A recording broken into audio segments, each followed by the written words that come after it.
Hey everybody, welcome back to the Portable Gamer. Welcome back to Assetto Corsa Competizione. Welcome back to the Nurburgring. This is the GT4 DLC pack. Another unexpected drop. Wasn't ready for this one. And whoa, careful. Was not ready for this one either. Did not. I mean, I knew it was coming this summer, but I haven't seen any notifications for it. I saw a 1.2 gig download come in and figured that had to be it. But it downloaded even before I bought it. So I think, well, we'll get into that momentarily. But yeah, these cars are fun, man. I haven't driven a lot of GT4 on any sim or game, but these are fun. So let's talk about the cars. We get an Alpine. We get an Aston Martin. We get an Audi R8. We get BMW M4. Very nice. We get a Camaro. We get the G55. We get a KTM Expo, crossbow, if you're into that sort of thing. We get the Maserati that we're driving right now. McLaren 570. AMG. And the Cayman. So yeah, the only reason I thought this came in is I saw that download, that 1.2 gig download, and I figured that's a pretty big download for a patch.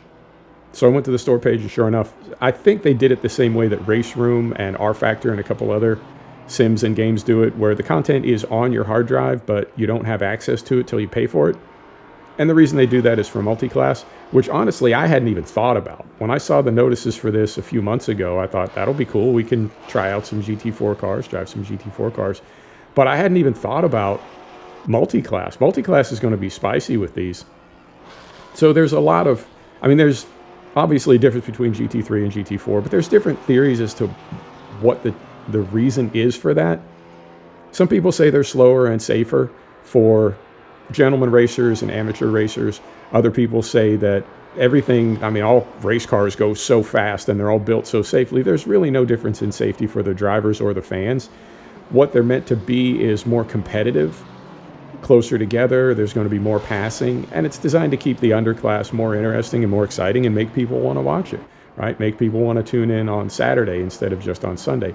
And that's true in all disciplines, in F1, NASCAR, MotoGP, right? The underclass it's more exciting. And people say it's more competitive because these are drivers that are trying to get noticed and bump up to the big leagues. So the cars, I'm locking up a lot, and I'm really struggling with traction a lot. You saw that big oversteer we had coming out of turn one. So I think the cars either have no ABS or less ABS. I think they have less TCS or no TCS. They're really spicy to drive. I'm enjoying it so far. And I think it's going to be even more fun to try to race these with GT3 cars passing you, particularly at night. So yeah, really glad that I got this. It was 20 bucks, but you get, what, like a dozen cars? I mean, you can pay 15 bucks for one car on different sims and games. So yeah, well worth it. And it also came with the 1.5 patch, which brings in all the GT4 stuff. It also brings in, they make a ton of additions in gameplay, fixes in gameplay, bug fixes, additions, and changes to the UI. I'm going to try to get through all this before we get back to the start-finish line. Controller and wheel support has been updated. Multiplayer stuff has, wow, there's a ton of multiplayer fixes, physics adjustments and fixes, graphics adjustments and fixes, and audio adjustments and fixes. The audio in this game is superb, by the way. If you haven't spent any time in it, the audio is just, the cars sound so brutal and everything is just so violent. It really gives you a feeling of how powerful these cars are. So yeah, do check it out. 20 bucks in the Steam store, well worth it. That's all I got. Thanks for stopping back to check out the Portable Gamer. Thanks for joining us for another episode of Assetto Corsa Competizione. We'll see you next time. Take care now.